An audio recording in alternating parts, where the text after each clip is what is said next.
जय श्री कृष्ण। आप सभी भक्तों को चैत्र मास के कृष्ण पक्ष की एकादशी, पाप मोचनी एकादशी की ढेरों शुभकामनाएं एवं बधाइयां। भक्तों, आज की वीडियो बहुत ही खास और ज्ञानवर्धक साबित होने वाली है, क्योंकि भक्तों आज के इस वीडियो में हम बात करेंगे पाप मोचनी एकादशी, या यूं कहे कि पाप विमोचनी एकादशी, यथार्थ पापों से मुक्ति देने वाली एकादशी के विषय में। पाप मोचनी एकादशी का व्रत किस दिन करना है, ये व्रत क्यों महत्वपूर्ण है, क्या महिमा है, इस एकादशी को लेकर सभी भक्तों के मन में कंफ्यूजन की स्थिति बनी हुई है। अभी हाल ही में होलिका दहन और होलिका पर्व निकला है, इनको लेकर भी बहुत ज्यादा कंफ्यूजन थे। उसी प्रकार से इस कार्य बात एकादशी को लेकर भी कंफ्यूजन की स्थिति बनी हुई है कि ये एकादशी 14 मार्च को है, फिर 15 मार्च को व्रत किस दिन किया जाएगा, पूजा कब करनी है, शुभ मुहूर्त क्या रहेगा, भक्तों शास्त्रों में पद्म पुराण में क्या लिखा है, भगवान क्या कहते हैं, इस एकादशी के विषय में कैसे ये व्रत करना चाहिए, इस व्रत की विधि क्या है, इस व्रत के नियम क्या है, पूजन कैसे करना चाहिए, इस व्रत की शुरुआत कहां से हुई और किसने इस व्रत को किया, इस व्रत तो उसका उद्धार हुआ और इस व्रत का पालन कब करना चाहिए। इस प्रकार से संपूर्ण जानकारी एकादशी के विषय में, आने वाली एकादशी के विषय में आपको प्रदान की जाएगी। साथ ही आपको कुछ ऐसी विशेष गलतियों के बारे में भी बताया जाएगा जो कि भूलकर भी इस एकादशी के दिन नहीं करना है। और इसी के साथ हम यह भी जानेंगे कि एकादशी व्रत पारण में क्या खाना है, क्या नहीं खाना है, संपूर्ण जानकारी आपको प्रदान की जाएगी। इसलिए आपको वीडियो को पूरा ही देखना होगा, तभी आपको सही जानकारी प्राप्त होगी। जानकारी आरंभ करें उससे पहले आपसे निवेदन है कि वीडियो यदि थोड़ा सा भी उपयोगी लगे तो कृपया एक बार लाइक अवश्य कर दीजिएगा अपने व्रत की सफलता के लिए, और भगवान नारायण का आशीर्वाद प्राप्त करने के लिए कमेंट बॉक्स में अवश्य लिखिएगा जय श्री हरि, ओम नमो भगवते वासुदेवाय नमः। भक्तों, इस चैनल पर हम आपको एकादशी के साथ साथ सभी हिंदू धर्म की जानकारी प्रदान करते हैं। पंचांगों के आधार पर, ज्योतिषों के आधार पर, कौन सी तिथि कब है, व्रत आदि कब करना है, क्या विधि है, क्या नियम है और क्या गलती नहीं करनी है। यदि आप सभी व्रत और त्योहारों की सही जानकारी पाते रहना चाहते हैं तो कृपया चैनल को सब्सक्राइब कीजिए और बेल आइकन को प्रेस कीजिए। जब आप सब्सक्राइब का बटन दबाएंगे तो वहां 1 घंटी का निशान जरूर दबाएं, ताकि हमारे आने वाली नई वीडियो के नोटिफिकेशन आपको आसानी से प्राप्त होते रहेंगे, आपके इधर उधर भटकने की जरूरत नहीं पड़ेगी। तो चलिए भक्तों, आपका ज्यादा समय बर्बाद ना करते हुए जानकारी आरंभ करते हैं और बात करते हैं आने वाली एकादशी। भक्तों, वैसे तो हिंदू धर्म में प्रत्येक एकादशी महत्वपूर्ण है, परंतु आने वाली जो एकादशी है ये चैत्र मास कृष्ण पक्ष की एकादशी, इसे पाप मोचन एकादशी कहा जाता है, जैसा कि नाम से ही होता है। ये एकादशी पापों का मोचन करती है, पापों का नाश करती है, पापों से आपकी रक्षा करती है, पाप के कारण जो आपके साथ अनुचित हो सकता है उससे आपको बचाती है, इसीलिए ये पाप मोचनी कही जाती है। भक्तों, इस एकादशी के विषय में बताते हुए भगवान श्री कृष्ण कहते हैं महाराज युधिष्ठिर से कि हे राजा, इसके विषय में चक्रवर्ती नरेश, मानदाता के पूछने पर ऋषि लूम्स ने जो बताया था वो मैं तुम्हें भगवान श्री कृष्ण कहते हैं कि एक बार की बात है कि जो मानदाता है, जो उस समय पर चक्रवर्ती नरेश थे, पूरी पृथ्वी पर उनका राज्य था, उन्होंने जिस रूम से पूछा कि भगवान मैं लोगों के हित की इच्छा से ही सुनना चाहता हूं कि चैत्र मास के कृष्ण पक्ष की एकादशी का नाम क्या है और उसकी विधि है, उस पर कर्ण व्रत करने से क्या फल प्राप्त होता है और कैसे करना चाहिए। जब मानदाता ने कहा तो लोमश कहने लगे कि नर पर श्रेष्ठ ये मनुष्य के पापों का नाश करने वाली है। इसकी महिमा को जानने के लिए मैं एक वृतांत सुनाता हूं। वृतांत आता है कि पूर्व काल में एक स्थान था जिसका नाम था चैत्र रथ। वो एक बड़ा सुंदर वन था, वहां पर गान करते थे, अप्सराएं नृत्य करती थी। एक बार की बात है कि एक अप्सरा थी मंजू घोषा उसका नाम था। उसने रस्य मेधावी को तपस्या करते देखा, नौजवान रस्य, और ये जो मेधावी हुए प्रिय दर्शकों, ये रस्य च्यवन के पुत्र हुए। रस्य च्यवन बड़े ही प्रख्यात रस हुए हैं हमारे, जिनका वर्णन अनेकों पुराणों में भरा हुआ है। तो मेधावी जो है तपस्या कर रहे थे। अब मंजू घोष ने सोचा कि अगर मैं इनके अधिक नजदीक चली जाऊंगी तो शायद क्या पता मुझे भस्म कर दे, तो वो दूरी बैठ गई और दूर बैठकर ही वीणा बजाने लगी। बड़ा ही मधुर संगीत उसने वीणा पर उत्पन्न किया और वो मधुर आवाज में मधुर गीत गाने लगी, मुनि श्रेष्ठ जो है घूमते हुए। उस ओर आगे जहां पर वो ये वीणा बजा रही थी और गा रही थी, क्योंकि उसकी जो वीणा बजाने की शैली थी और जो गाना था वो बड़ा ही आकर्षक था, तो वैसे खींचे चले आ रहे थे, एक प्रकार पूर्ण रूप से काम प्रभाव कर गया, अर्थात कामदेव का प्रभाव हुआ। जब उन्होंने मंजू घोष को देखा तो वह काम आसक्त हुए। ऋषि की ऐसी अवस्था देखकर अप्सरा ने उनका आलिंगन किया और इस प्रकार वो मुनि उस अप्सरा में ऐसे डूबे कि मुनि उचित जो कार्य है उन सबको ही वो भूल गए और उन सबका लोप हो गया और वह उस अप्सरा के साथ रमण करने लगे और दिन ही नहीं वर्ष व्यतीत हो गए, उन्हें कोई सुधि नहीं आई। तब एक दिन उस अप्सरा ने कहा कि ऋषिवर अब मुझे जाना चाहिए। तब ऋषि ने कहा कि देवी जब तक सवेरे की संध्या ना हो जाए तब तक मेरे पास ही ठहरो। यह सुनकर अप्सरा कहने लगे, विप्रवर अब तक ना जाने कितनी संध्या चली गई, मुझ पर कृपा करके बीते हुए समय का विचार तो चाहिए कि बसवर ये कह रहे हैं कि संध्या हो जाए। शाम की है, एक दिन नहीं, ना जाने कितनी संध्याएं ऐसी आई और चली गई, आप स्वयं एक बार गिनिए तो सही। तो अप्सरा की बात सुनकर मेधावी जो है वो आश्चर्यचकित हो उठे। उस समय उन्होंने बीते समय का हिसाब लगाया तो उन्हें हुआ कि उस अप्सरा के साथ रमण करते हुए उन्हें 57 वर्ष व्यतीत हो गए और जैसे ही उन्हें इसका एहसास हुआ, वर्ष व्यतीत हो गए, उन्हें आया और बोली, दुष्ट तुम तो मेरी तपस्या का विनाश करने वाली हो, तुमने तो मेरी सारी तपस्या का विनाश ही कर दिया। मैंने इतने हजारों वर्षों में जो तप अर्जित किया था तुमने सब भ्रष्ट कर दिया। उन्होंने उस अप्सरा को श्राप दे दिया कि जाओ और जाकर पिशाचनिया हो जाओ। जब यश ने कह दिया हो जाओ, तुरंत ही को प्राप्त हो गई। वो अभिलाप करने लगे यश के सामने, यशवर कृपया मुझे कोई उपाय बताए, कृपया कोई मुझे उपाय बताए। और यश तो ऐसे होते हैं कि अगर कोई उनके शरण में आए तो उसकी सदा सहायता करते हैं। शलोम ने कहा, ठीक है, तुमने जो किया है वो अपनी जगह है, परंतु तुम क्योंकि मेरी शरण में आई हो तो मैं तुम्हें उपाय बताता हूं कि योनि को जीते हुए जब तुम चैत्र मास के कृष्ण पक्ष की पाप मोचनी नामक एकादशी का व्रत करोगी और विधि विधान से पारण करोगी तो श्राप से मुक्त हो जाओगी। और जस्ट वहां से तुरंत ही प्रस्थान कर गए और अपने पिता के आश्रम में पहुंचे। उनके पिता च्यवन थे। च्यवन ने जैसे ही देखा बोले, बेटा ये तुमने क्या, तुमने तो अपने सारे पुण्य का ही नाश कर लिया क्या? तो वह मेधावी बोला, पिताजी मैंने अप्सरा के साथ रमण करने का पातक किया है, अब मुझे कोई ऐसा प्रायश्चित बताइए जिससे इसके पाप का नाश हो सके और मैं इस पाप से मुक्त हो सकूं। तब ऋषि च्यवन ने कृष्ण पक्ष में जो पाप मोचनी एकादशी होती है उसका व्रत करने का परामर्श जो है अपने पुत्र को दिया कि उससे सभी प्रकार के जो पाप है वह नष्ट हो जाते हैं। पिता का कथन सुनकर जिस मेधावी ने इस व्रत को किया था, व्रत के करने से और पारण करने से उनका ये पाप नष्ट हो गया और पुनः उन्हें दिव्य देह प्राप्त हो गई। उसी प्रकार से उनके कहने पर जब अप्सरा ने इसका व्रत किया तो इस एकादशी के व्रत प्रभाव से उसे उस श्राप से मुक्ति मिली और वह दिव्य देह धारण करके स्वर्ग को चली गई। तो भगवान कृष्ण कहते हैं कि राजा युधिष्ठिर, ये महत्व है, ये फल है इस एकादशी का, ये बड़े से बड़ा पापी भी मुक्ति प्राप्त कर लेता है, उद्धार को प्राप्त हो जाता। अतः मनुष्य को इस एकादशी का व्रत अवश्य करना चाहिए। तो ये महिमा भगवान श्री कृष्ण ने इस एकादशी की बताई है। अब मैं बात करता हूं इसके नियम क्या है और कैसे आपको ये एकादशी का व्रत करना चाहिए। विधि क्या है प्रिय दर्शकों, एकादशी व्रत त्रिदिवसीय अनुष्ठान होता है। इस एकादशी के जो नियम है वह व्रत के एक दिन पूर्व से आरंभ हो जाएंगे और पारण के साथ वह नियम समाप्त होंगे।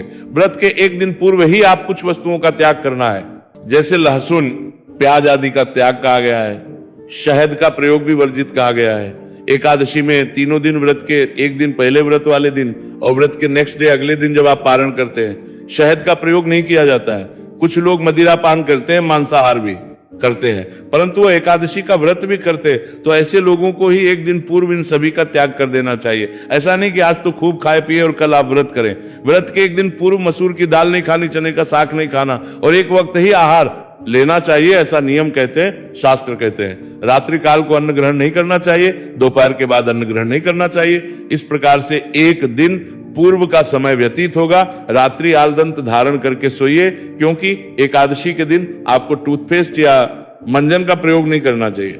आजकल जो भी टूथपेस्ट या मंजन आ रहे हैं उन सभी में या तो नमक होता है या तो केमिकल होते हैं और दोनों ही आपके व्रत को खंडित करते हैं। तो यदि आपके पास व्रत वाला मंजन हो तो आप वो प्रयोग कर सकते हैं, अन्यथा आपको कोई और मंजन पेस्ट नहीं करनी है। एकादशी व्रत वाले दिन आपको सूर्योदय से पहले उठना चाहिए। उठने के स्नान आदि कीजिए, स्नान आदि करके स्वच्छ वस्त्र धारण कीजिए, स्वच्छ वस्त्र के एकादशी के व्रत का पूजन करेंगे। आज की पूजा से पहले संकल्प किया जाएगा और फिर कथा सुनी जाएगी। तो आइए अब हम जान लेते हैं कि क्या सामग्री है जिसकी आवश्यकता इस एकादशी पर होगी आपको पूजा के लिए, और कैसे आपको पूजन आदि के कार्य करने चाहिए। पूजा की संपूर्ण विधि में अलग से रिकॉर्ड करूंगा, यहां संक्षेप में मैं जानकारी दे देता हूं और उसके बाद फिर मैं आपको बताऊंगा कि इस एकादशी में खाना क्या है, आहार क्या लेना है, कब खाना चाहिए। भक्तों, एकादशी वाले दिन स्नान आदि से निवृत्त जो भी आपका पूजा स्थल है वहां पर साफ सफाई आदि करके और एक चौकी स्थापित करेंगे। सामग्री एक बार आप नोट कर लीजिए क्या क्या आवश्यक रहेगी। भगवान नारायण का कोई भी स्वरूप आपके पास हो तो उनकी कोई प्रतिमा हो तो प्रतिमा लीजिए, प्रतिमा नहीं तस्वीर है तो तस्वीर लीजिएगा। उनको स्थापित करने के लिए एक चौकी की आवश्यकता होगी। चौकी पर बिछाने के लिए लाल या पीला वस्त्र लीजिएगा। भगवान के सामने घी का दीपक रखना है तो एक दिया लीजिएगा, उतनी ही मात्रा में घी चाहिएगा। रौली, मौली, पान, सुपारी, लौंग, इलायची, धूप, दीप, इत्र, जनेऊ, खुले फूल हो तो फूल ले लीजिए, माला मिल जाए तो माला ले लीजिएगा। पंचामृत बनाने के लिए कच्चा दूध, दही, घी, शक्कर और गंगा जल, ये चीजें आपको लेनी है। शहद का प्रयोग नहीं होगा, थोड़ी थोड़ी मात्रा में ली जाएंगी। ये सभी सामग्री आपने एकत्र कर लेनी है। एकत्र करके पूर्व दिशा की ओर मुख करके बैठ जाइए। जो भी आपका पूजा स्थल है वहां पर सारी सामग्री ले, एक लोटा लीजिएगा तांबे का, उसमें पहले थोड़ा सा गंगा जल भरिएगा, फिर शुद्ध जल भरिएगा और सबसे पहले उस स्थान का शुद्धिकरण करेंगे, फिर सामग्री का शुद्धिकरण साथ के साथ करेंगे, क्योंकि ये सामग्री आप तक आने से पहले ना जाने कितने हाथों से होकर निकली है, कौन किस अवस्था में था।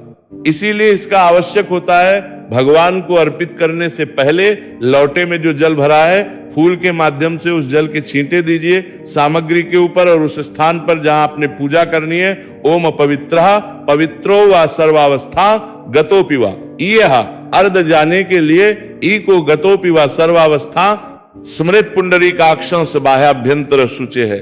इस प्रकार जल छींटे देख के आपने शुद्धिकरण किया है और चौकी को बिछाइए।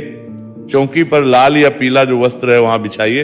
भगवान नारायण की स्थापन, भगवान की तस्वीर या प्रतिमा जो आपके पास है वहां लेखन को भगवान नारायण की स्थापना करेंगे, विराजमान कीजिए। उनके सामने दीपक रखिए। गीता दिया रख रहे तो भगवान के सीधे हाथ की ओर रखिएगा, तेल का दिया रख रहे तो उलटे हाथ की ओर रखिएगा और उसके विपरीत दिशा में धूप विराजमान कीजिए, धूप स्थापित कीजिएगा, ध्यान दीजिएगा। दीपक को आसन अवश्य देना है तो आसन के रूप में पुष्प रख दीजिएगा, उसके ऊपर दीपक विराजमान कीजिएगा, या थोड़े से गेहूं बाजरा जो भी आपके पास अनाज हो वो भी आसन रूप में दे सकते हैं। पुष्प उत्तम है, पुष्प रख दीजिएगा। भगवान नारायण को भी आसन दिया जाएगा, वो मैं अभी आपको आगे बताऊंगा कैसे देना है। इस प्रकार से आपने स्थापना कर लेनी है। स्थापना करने के बाद एक किसी छोटे पात्र में थोड़ा सा जल भरिए, गंगा जल युक्त जल जो आपने लोटे में भरा है उसी में से थोड़ा सा उसमें डाल लीजिए। ये आपके अपने के लिए और हाथ के लिए है। इस प्रकार स्थापना करके आपने पूजन करना है। पूजन कैसे करना है संक्षेप में वो भी एक बार समझ लीजिए, आसान लगा के बैठ जाइए। सबसे पहले जो मैंने दूसरे पात्र में जल भरवाया है थोड़ा सा हाथ धोने के लिए उसमें से 1 चम्मच जल सीधे हाथ पर लीजिए और हाथ धो लीजिए। हाथ धोने के बाद 3 बार आपने अचमनी करनी है। 1-1 चम्मच जल और चम्मच, बहुत बड़ा चम्मच, इतना चम्मच होना चाहिए जिसमें 2 बूंद जलाएं, क्योंकि जो लोग व्रत करते हैं ना उनको हो कि निर्जला एकादश व्रत में 6 मासा जल अचमनी के रूप में लेने में कोई दोष नहीं है, ये शास्त्र कहते हैं। क्योंकि अचमनी तो की ही जाती है पूजा में, तो 1-1 मंत्र पर 1-1 चम्मच जल जिसमें 2 बूंद जल हो वहां आपको पी जाना है। ओम माधवाय नमः जल लीजिए, सीधे हाथ पे पी जाइए। ओम केशवाय नमः जल लीजिए, सीधे हाथ पे पी जाइए। ओम नारायणाय नमः जल लीजिए, पी जाइए। ओम ऋषिकेशाय नमो नमः, हाथ पे जल लीजिए और हाथ धो लीजिए। अब अपने आप को तिलक कीजिए, मौली बांधिए। पारिवारिक जन बैठकर यदि पूजन कर रहे हैं तो उन्हें भी तिलक कीजिए, मौली बांधिए, दीपक को प्रज्वलित कीजिए और धूप को प्रज्वलित कीजिए। धूप दीप जलाए आपने, धूप दीप जलाने के बाद पुनः अपने सीधे हाथ पर जल लीजिए, हाथ धो लीजिए। अब आप सबसे पहले व्रत पूजन का संकल्प करेंगे, फिर हम भगवान का आवाहन करते हुए पूजन को बताएंगे, संक्षेप में बताएंगे, सभी मंत्रों के साथ नहीं, क्योंकि बहुत बड़ा वीडियो हो जाता है। जब सारी पूजा विधि हम यहां बताते हैं तो संकल्प करने के सीधे हाथ पर जल लीजिए। पुष्प है तो पुष्प ले लीजिए। 1 रुपए का सिक्का दक्षिणा के रूप में रख लीजिए। अधिक जो रखना चाहे रख सकते हैं। 3 बार बोलिए ओम श्री विष्णु, ओम श्री विष्णु, ओम श्री विष्णु। अपना नाम, अपना गोत्र, जिस स्थान पर बैठकर पूजन कर रहे हैं वहां का मकान नंबर, क्षेत्र का नाम, शहर का नाम, चैत्र मास श्री कृष्ण पक्षी एकादशी, आरोग्यता प्राप्त, संपत्ति प्राप्त, या अर्थात भगवान नारायण प्रसन्नार्थ एकादशी। बोलिए श्री विष्णु शरण, और यह संकल्प भगवान के चरणों में अर्पित कर दीजिए। संकल्प करने के बाद हाथ में 5 पुष्प ले लीजिए और भगवान से निवेदन कीजिए कि हे प्रभु, हे भगवान विष्णु, ये पुष्प मैं आपको आसन के रूप में अर्पित कर रही हूं या कर रहा हूं, आप इन्हें आसन के रूप में स्वीकार करें और यहां आकर हो, जिससे कि हम आपका पूजन कर सके। इस प्रकार से वो पुष्प भगवान को अर्पित कर दीजिए, ये भाव रखते हुए कि आपने भगवान को पुष्प का आसन दिया है, अब वो आसन पर विराजमान हो गए भगवान। अब आप भगवान का पूजन करेंगे। पूजन करने के लिए सबसे पहले भगवान को उपाद्य, फिर अर्घ्य, फिर आजमनी कराएंगे, स्नान कराएंगे, फिर पंचामृत से स्नान कराएंगे, पुनः शुद्ध तक स्नान कराएंगे। उसके बाद वस्त्र रूप में मौली का टुकड़ा तोड़कर अर्पित कीजिएगा। इत्र लगाइएगा, इत्र को फूल पर लगाकर अर्पित कर सकते हैं। तिलक लगाइएगा, भगवान को तिलक लगा के फूलों की माला पुष्प अर्पित कीजिएगा। फूल माला पुष्प आदि अर्पित करने के बाद भगवान को धूप दिखाइए, दीप दिखाइए और नए वेद के रूप में भोग अर्पित कीजिए भगवान को। भोग में आप मिठाई अर्पित कर सकते हैं, छतु फल अर्पित कर सकते हैं। आम का समय आ गया है, अगर आपके यहां आम उपलब्ध तो भगवान को अर्पित कीजिएगा, या आप मिश्री बताशा जो आपके पास है वो अर्पित कीजिए। भोग अर्पित करने के बाद आंच मणि कराइएगा, 1 चम्मच जल लीजिएगा, भगवान को आंच मणि के रूप में अर्पित कीजिएगा। आंच मणि के बाद अर्पित किया जाता है तो तांबुल का जो है वह पान का पत्ता लीजिए, उस पर 2 लौंग, 2 इलायची, 1 सुपारी रखिए और भगवान को अर्पित कीजिए। शुभ दक्षिणा, जो भी दक्षिणा अर्पित करनी है वह दक्षिणा अर्पित, और हाथ जोड़कर भगवान को नमस्कार कीजिए। इस प्रकार से आपने आज के दिन की पूजा करिए। ये पूजा करने के बाद अब आपने एकादशी की कथा सुननी है। कथा सुनने के बाद विष्णु सहस्त्र नाम का श्रवण करना है और फिर भगवान की आरती करनी है। आरती करने के बाद फिर आप नियमों के अनुसार दिन को व्यतीत करेंगे। आगे के नियम यह है, शांत रहते हुए भगवान के चरणों में मन को लगाते हुए दिन को कीजिए। किसी के साथ अनुचित व्यवहार ना कीजिए, क्रोध ना कीजिए और ब्रह्मचर्य पालन करते हुए दिन को व्यतीत कीजिए। सायंकाल को कीर्तन करना चाहिए, कीर्तन की महिमा है। कीर्तन अगर आसपास कहीं मंदिर में होता है तो वहां जाइए। अगर आप कहीं ना जा सके या संभव ना हो या कीर्तन ही नहीं होता हो, आसपास कीर्तन होता तो आप वहां जाकर रात्रि जागरण कर सकते हैं। क्योंकि भगवान नारायण कहते हैं कि जो ना गा के, मृदंग आदि बजा के कीर्तन नहीं कर सकते, वह इन पाठों को सुन के कीर्तन का लाभ ले सकते हैं। इसके बाद रात्रि जागरण की महिमा है। रात्रि जागरण में ध्यान देने वाली बात यह है कि कम से कम 2 बजे तक तो जागिए और ये जो पाठ स्तोत्र है उनका श्रवण कीजिए। रात्रि जागरण का मतलब ये नहीं है कि आप टीवी देखते हुए जाग रहे हैं, वो काफी है नहीं। भगवान की कथाएं सुनिए। अगर टीवी पर भी सुन रहे हैं तो भगवान की कथाएं या जो पुराण स्तोत्र होते हैं जागरण में श्रवण कीजिए। आहार की बात करूं तो इसमें आपको अन्न तो खाना ही नहीं होता, फल आहार केवल लेना होनी चाहिए। नमक और मिर्च पूर्णतः वर्जित है, केवल फल और दूध पर। अगर आप इस व्रत को करें तो श्रेष्ठतम रहेगा। इस प्रकार यह दिन आपको व्यतीत करना है। पारण के लिए अगले दिन आपको सूर्योदय से पहले उठ जाना चाहिए। उठने के बाद स्नान आदि करके स्वच्छ वस्त्र धारण कीजिए, पूजा स्थल पर पूजन कीजिएगा, पारण कीजिए और उसके बाद ब्राह्मण को दान दक्षिणा आदि देने के बाद फिर आप व्रत का पालन कर सकते हैं। अब बात करते हैं कि इस एकादशी का व्रत किया कब जाएगा। ध्यान दीजिएगा, इस एकादशी पर कुछ ऐसी संभावनाएं बन रही हैं, क्योंकि ये सुबह सुबह शुरू हो रही है तो ऐसे में लोग गलती कर बैठते हैं और लोग दशमी वेदा एकादशी कर लेते हैं। आप ये गलती भूल के भी ना कीजिएगा, क्योंकि अगर आपने दशमी वेदा एकादशी, तो हमारे पुराने दर्शक जानते होंगे, शास्त्र कहते हैं कि वह व्यक्ति घोर नरक में जाता है। एकादशी तिथि की हो रही है 14 मार्च को सुबह 8:10 पर और 15 मार्च को सुबह 9:16 पर यह समाप्त हो जाएगी। ऐसे में 15 मार्च को सूर्य के मुख से एकादशी है। तिथि मान के अनुसार एकादशी 15 मार्च को मनाई जाएगी और द्वादशी युक्ता व्रत, श्रेष्ठ व्रत भी इसी दिन होगा। 14 को श्रेष्ठ ही नहीं, अनुचित व्रत होगा। अगर आपने, क्योंकि शास्त्र कहते हैं कि दशमी वेदा नहीं करना चाहिए, यह एकादशी आपको नरक में ले जाती है। शुभ मुहूर्त जो आ रहा है इसमें वह 9:30 बजे से और 12 बजे तक रहेगा। परंतु यदि कोई ऐसे हैं जिनको जल्दी जाना है तो ऐसा नहीं कि सुबह का योग कोई अशुभ है, एकादशी पूजन के लिए सुबह भी कर सकते हैं, पर उत्तम जो मुहूर्त है वो 9:30 बजे के बाद पारण के लिए। 16 तारीख को सुबह का 1.5 घंटा बड़ा उत्तम है, 6:30 से 8 बजे के बीच में पारण करेंगे, कल्याणकारी रहेगा। अब बात करते हैं कुछ विशेष सावधानियां की और कुछ गलतियों के जनक करने से बचना चाहिए, अन्यथा आपका व्रत खंडित हो सकता है। इस दिन भूलकर भी चावल, गेहूं, दालें, मांसाहार, लहसुन, प्याज या तामसिक भोजन का सेवन नहीं करना चाहिए, क्योंकि इन्हें एकादशी में वर्जित माना गया है। क्रोध करना, झूठ बोलना, चुगली करना, किसी का अपमान करना या मन बुरे विचार रखना भी व्रत की शुद्धता को नष्ट करता है। बिना स्नान किए पूजा करना, भगवान विष्णु की आराधना न करना या व्रत का संकल्प लेकर बीच में तोड़ देना भी अशुभ माना जाता है।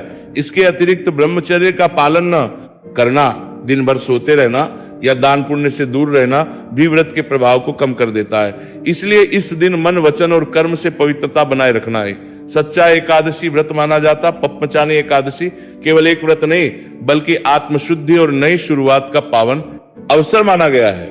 मान्यता है कि इस दिन श्रद्धा से भगवान विष्णु का पूजन, व्रत कथा श्रवण और दान करने से जीवन के ज्ञात अज्ञात दोषों का क्षय होता है और मन में सकारात्मक ऊर्जा का संचार होता है। ये एकादशी हमें सिखाती है कि केवल उपवास ही नहीं, बल्कि अपने विचारों, व्यवहार और शब्दों को भी पवित्र करना आवश्यक है।